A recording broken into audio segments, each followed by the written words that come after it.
बिस्मिल्लाहिर्रहमानिर्रहीम। स्टूडेंट, आज का जो हमारा टॉपिक है वो टैबुलेशन से ही रिलेटेड है, बट इसमें आज हम पढ़ेंगे कि how we can make the table. ठीक है, तो इसके टेबल के कितने पार्ट्स होते हैं, how many types of the tables हैं, ये हम टैबुलेशन क्या है, टाइप्स ऑफ टेबल, ये ईच एंड एवरीथिंग आप प्रीवियस लेक्चर में डिस्कस करते हैं। अब हम देखेंगे कि अगर हमारे पास raw facts and figure given है, आपको डेटा रिक्वायर्ड है, तो how we can make the table. ठीक है, तो आप अपने डेटा को टेबल में पुट कैसे करोगे, उसके लिए टेबल कैसे बनाओगे। सबसे पहली बात तो ये आ जाती है ना कि अगर आपको डेटा गिवन भी है तो अगर आपको टेबल नहीं बनाने आता तो वो आपके लिए मुश्किल हो जाता है। अच्छा स्टूडेंट, पहले मैं सिर्फ एक स्केच बना देती हूँ टेबल का कि हम टेबल बनाते क्या हैं। यहाँ सबसे पहले आपके पास आ जाता है टाइटल। अच्छा, ये टाइटल का मैं ऑल लेटर कैपिटल क्यों लिख रही हूँ कि जब भी आपने कैपिटल लेटर वो लिखना है, टाइटल लिखना है इसका, तो आपने क्या करना है कि उसमें तमाम लेटर्स कैपिटल लिखने हैं। ठीक है, उसमें कोई फुल स्टॉप नहीं होगा, कोई कॉमा नहीं होगा, कोई एब्रीवेशन यूज नहीं होती है टाइटल में। ठीक है, टाइटल सिंपल होता है जब आपने अपने डेटा को रिप्रेजेंट करना होता है, और क्लियर होना चाहिए। ठीक है, टाइटल जिसे देखते ही समझ आए कि हमारे पास डेटा किस चीज का अवेलेबल है। टाइटल से नीचे हमारे पास मौजूद होता है प्रीफेटरी नोट्स। ठीक है, प्रीफेटरी नोट्स में हम क्या कहते हैं, हम अपनी जो एक्स्ट्रा चीजें होती हैं ना वो बता रहे होते हैं। अब यहाँ पे हमारे पास आ जाता है प्रीफेटरी नोट्स। प्रीफेटरी नोट्स आपके पास क्या है कि टाइटल से नीचे होता है, और इसको हम क्या कहते हैं, प्रीफेटरी नोट्स हमारे पास एडिशनल स्पेसिफिकेशन होती हैं। ठीक है, हमने कौन सा डेटा इंक्लूड किया है, कौन सा एक्सक्लूड किया है, स्टेटमेंट ऑफ द बॉक्स क्या है, तो ये हमारे पास तमाम चीजें आ जाती हैं प्रीफेटरी नोट्स में, जो कि टाइटल से नीचे पाया जाता है। अब हमारे पास क्या होता है, आपके पास जो हमारे पास बनता है ना ये टेबल बनता है, वो ऐसी फॉर्म होती है आपके पास टेबल की। हम कहते हैं ना कि टैबुलेशन क्या है, the process of data into converting rows and columns. ठीक है, कि हम डेटा को अरेंज करते हैं with the rows and column, that is called the tabulation. Arranging the data into rows and columns, तो यही बता रहे हैं कि रोज एंड कॉलम्स में जब आप डेटा को अरेंज करते हो तो that is called the tabulation.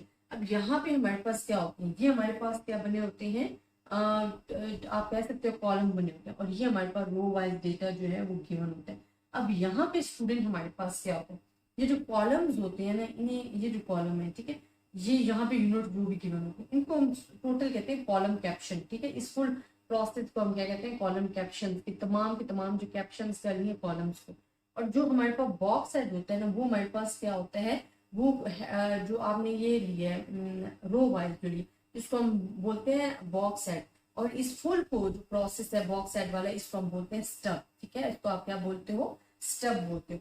अब स्टब और ये हमारे पास आ जाती है बॉडी। ठीक है, जहां पे आपने फुल डेटा जो है वो अरेंज करना होता है। अच्छा, इसमें ये होता है कि आप जितना भी आपको डेटा गिवन होता है, उसके जो इंपॉर्टेंट एस्पेक्ट होते हैं ना, वो आप पहले कॉलम में ले आते हो, फिर उससे जरा लेस होते हैं वो इस कॉलम में, फिर इसमें।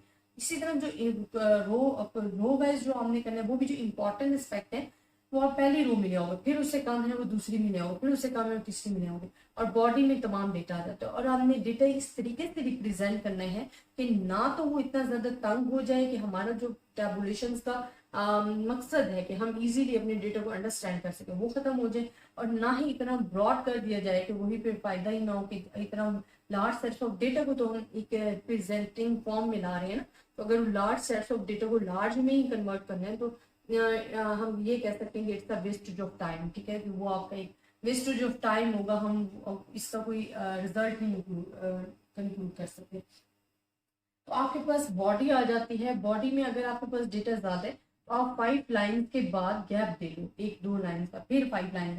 इसका क्या होता है कि जो आपका डेटा है ना वो इजीली क्लियर हो जाएगा आपको। देन आपके पास होता है फुट नोट्स। फुट नोट्स में हमारे पास क्या होता है स्टूडेंट, फुट नोट्स में हम बताते हैं कि हमारे पास जो डेटा हमें गिवन था फुट नोट्स में, वो हमारे पास क्या है कि यूज कि आपने डिस्क्रिप्शन कैसे ड्रॉ किया है, जिस तरह मैंने आपको कहा ना कि 5 लाइन, फिर incompleteness of स्टेटिंग special circumstances affecting of data, ये तमाम चीजें। मतलब अगर आपने कोई चीज ऐड की है तो आप बताओगे, अगर कुछ एक्सक्लूड किया तो बताओगे, इंक्लूड किया तो बताओगे। ठीक है, कहाँ पे हमने डिस्क्रिप्शन, फुल डिस्क्रिप्शन जो है ना फुट नोट्स में आपके पास गिवन होती है।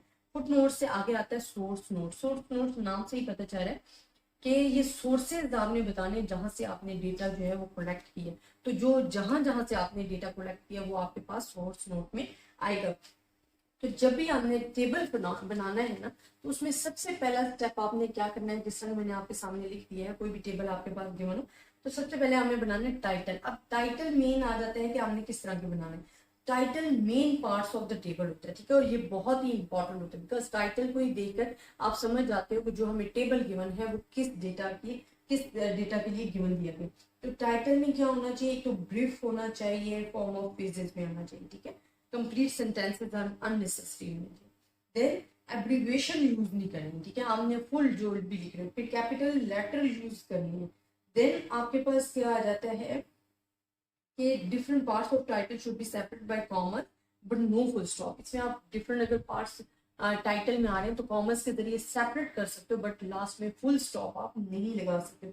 दूसरा, अगर आपके पास टाइटल आपके पास ज्यादा बड़ा आ गया तो आप उसे पैरामिड शेप में ला सकते हो। ये पैरामिड शेप होती है यू, ठीक है, कि आपने फर्स्ट जो है अपना टाइटल का जो मेन जहाँ पे लिखा अगर टाइटल बड़ा है फिर इस तरह लाइन लगाए, फिर अगर बड़ा तो ये मतलब उससे लाइन का, तो ये पैरामिड शेप होती है कि अगर टाइटल लार्ज है और नेसेसरी भी है लिखना तो फिर आप पैरामिड की शेप में ला के कर सकते हो।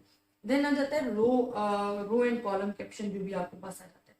इसमें हमने क्या करना होता है कि इसमें हमारे पास जो रो एंड कॉलम कैप्शन होते हैं ना, कि जो हमारे पास heading part of the row होता है उसको हम रो कैप्शन कहते हैं, और फुल सेक्शन को हम कहते हैं स्टब, ठीक है। इसी तरह अगर हमारे पास जो कॉलम वाला सेक्शन है उसको हम कहते हैं कॉलम कैप्शन, और ये हमारे पास डिफरेंट कॉलम्स जो है उसमें मौजूद होते हैं। अब इसमें हमने क्या करना था, रो एंड कॉलम कैप्शन में इसमें हमारे पास होते हैं, एक तो आप जो भी हेडिंग्स दोगे वो क्लियर होनी चाहिए, ठीक है, ना तो बहुत ज्यादा शॉर्ट होनी चाहिए ना बहुत ज्यादा लॉन्ग होनी चाहिए।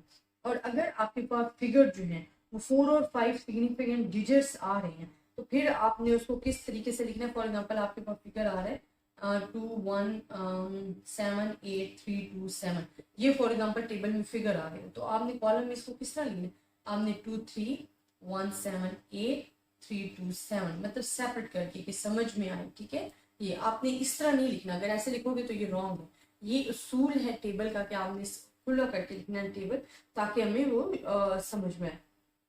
फिर आपने क्या करना है कि some space should be left every 5 और 10 रोज के बाद आपने सम स्पेस देनी है। जिसमें मैंने कहा कि अगर आपने बहुत ज्यादा तंग भी कर दिया टेबल तो वो मकसद तो खत्म हो गया ना टेबल का। टेबल का मकसद क्या था कि हम अपनी डेटा को इजीली अंडरस्टैंडेबल फॉर्म में लाएं। अगर हमने बहुत ज्यादा तंग कर दिया जिसकी वजह से हमें खुद भी समझ नहीं आ रहा तो वो जो हमारा मकसद है, एम है टैबुलेशन का, वो खत्म हो जाता है। देन आपके पास क्या है कि हमारे पास प्रिपरेटरी नोट्स लास्ट में आपने देने हैं बॉडी में, और बॉडी में भी कंप्लीट जो है इंफॉर्मेशन लानी है। और बॉडी में एक काम करना है कि जो आपके इंपॉर्टेंट रिस्पेक्ट्स हैं वो आपने पहले लिखने हैं, फिर उसके बाद इस तरह जो आपके कंपैरिजन भी हो जाएगा और इंपॉर्टेंट रिस्पेक्ट भी आपके नुमायां हो जाएंगे। फिर हमारे पास आ जाते हैं prefatory notes and foot notes. Prefatory notes में हम क्या करते हैं कि प्रीफेटरी नोट्स हमें additional specification of the data, indicate the item, include or exclude for all the data of the table, statement of the box, ये तमाम statements हमें प्रोवाइड करते हैं। लेकिन जो फुट नोट्स है ना, फुट नोट्स हमारे पास क्या होता है, स्पेसिफिक इन नेचर होते हैं। इसमें हम क्या लिखते हैं कि हम फुट नोट्स में अपनी Fuller description, drawing intention of incomplete, ये तमाम चीजें हैं। और शॉर्ट नोट्स में आप बताते हो कि आपने डेटा कहाँ से कलेक्ट किया है। तो ये हमारे पास क्या आ जाता है टैबुलेशन में कि how we can make the table. And table को की जो बॉडी है वो मैंने आपके सामने बनाई है, और फिर इस मेन पार्ट्स भी बता दिए कि अगर आपने इन मेन पार्ट्स को डिस्कस करना है तो आपने किस तरीके से डिस्कस करना है। तो ये बड़ा ही इंपॉर्टेंट है, और टेबल हमारे पास डेटा को प्रेजेंट करने का एक बहुत ही अच्छा मेथड है। तो आई होप स्टूडेंट आपको टैबुलेशन की समझ आई होगी कि what is the tabulation and how we can represent. अगर आपको फिर भी किसी भी किस्म की कंफ्यूजन है तो आप मुझसे डिस्कस कर सकते हो। पंजाब यूनिवर्सिटी की जो बुक है ना स्टूडेंट, इसमें आपके पास टेबल बनाया नहीं गया, ठीक है। तो मैं यही आपको प्रेफर करूंगी कि आप पहले टेबल बनाएं। जब आप टेबल बना लेंगे तो इजीली आपको समझ में आ जाएगा कि प्रीफेटरी नोट्स कहाँ पे आ रहे हैं, स्टब कहाँ पे आ रहा है, कॉलम कैप्शन क्या और कहाँ पे आ रहा है, टाइटल कहाँ पे आ रहा है, फुट नोट्स और सोर्स नोट कहाँ पे आ रहे हैं। तो मेन चीज आपको बेसिक समझ आनी चाहिए। थ्योरी आप खुद भी लिख सकते हो, तो साथ साथ मैंने आपको थ्योरी बता भी दी है, आपकी बुक में भी अवेलेबल है। अगर आपको किसी भी किस्म की कंफ्यूजन है आप मुझसे डिस्कस कर सकते हो। ज्यादा से ज्यादा स्टूडेंट्स के साथ भी शेयर करें ताकि सब स्टूडेंट्स जो हैं इस चीज से फायदा उठा सकें। अपनी दुआओं में याद रखिएगा। अल्लाह हाफिज।